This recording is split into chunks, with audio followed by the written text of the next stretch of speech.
प्रभु श्री राम की बहन शांता और श्रृंग ऋष्यशृंग की कहानी। दोस्तों, यदि आप मोटिवेशनल और इमोशनल कहानियाँ सुनना पसंद करते हैं तो मेरा उसका अलग से चैनल बना हुआ है। उस चैनल का लिंक आपको डिस्क्रिप्शन बॉक्स में मिल जाएगा। आप वहां से उस चैनल को सब्सक्राइब करके मोटिवेशनल और इमोशनल कहानियाँ सुन सकते हैं। चलिए कहानी सुनते हैं। आप सभी को ज्ञात होगा कि श्री राम, लक्ष्मण, भरत और शत्रुघ्न राजा दशरथ के पुत्र थे। इनके साथ ही राजा दशरथ और रानी कौशल्या की शांता नाम की एक कन्या भी थी। शांता उनकी पहली संतान थी, अर्थात वह प्रभु श्री राम, लक्ष्मण, भरत और शत्रुघ्न की बहन थी। वह शांति और सद्भाव का प्रतीक थी।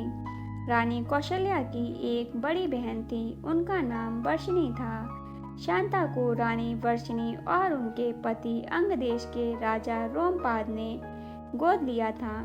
एक दिन राजा रोमपाद अपनी कन्या शांता के साथ बातचीत करने में व्यस्त थे। उस समय एक ब्राह्मण वर्षा के दिनों में खेती के लिए सहायता मांगने राजा के पास आया। रोमपाद ने ब्राह्मण की दुर्दशा पर ध्यान नहीं दिया।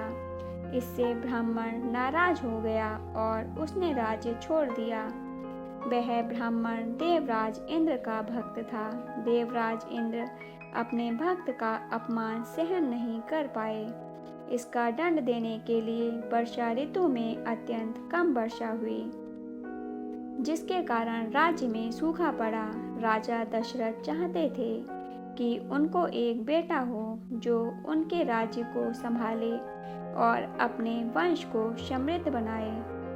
उन्हें एक सद्गृहस्थ ने बताया कि दोनों राज्यों पर आए इस संकट को केवल किसी ब्राह्मण की शक्तियों से ही समाप्त किया जा सकता है। उस ब्राह्मण द्वारा नियमों का पूर्ण शुद्धता के साथ पालन करना आवश्यक है। ऐसे एकमात्र व्यक्ति पृथ्वी पर जो थे, उनका नाम था ऋष्यशृंग।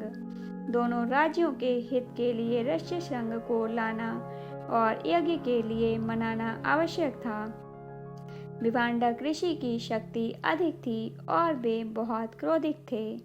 ऋष्यशृंग को लाने से पहले ऋषि विभांडक को मनाना आवश्यक था।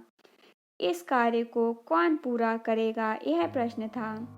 इस समय यह कार्य पूर्ण करने के लिए शांता सामने आई। वह ऋष्यशृंग को मनाने के लिए ऋषि विभांडक के आश्रम गईं। अपने सद्भाव और गुणों से शांता ने दोनों का मन जीत लिया। उसके बाद दोनों अंगदेश के लिए यज्ञ करने के लिए सहमत हो गए। उसके बाद ऋष्यशृंग ने शांता से विवाह किया। ऋष्यशृंग और शांता ने धार्मिकता का पालन करते हुए यज्ञ किया। यज्ञ के मंत्र के उच्चारण से भारी बारिश हुई। जनता आनंदित हो गई और अंगराज्य में उत्सव हुए। दशरथ को संतान प्राप्त हो, इसलिए ऋष्यशृंग ने पुत्र कामेष्टि यज्ञ किया। इस यज्ञ के परिणाम स्वरूप राम, लक्ष्मण, भरत और शत्रुघ्न का जन्म हुआ। तो दोस्तों, ये थी आज की कहानी। आपको कहानी कैसी लगी?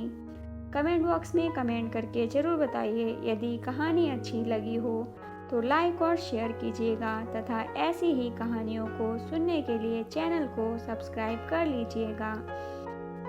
कहानी को पूरा सुनने के लिए धन्यवाद दोस्तों।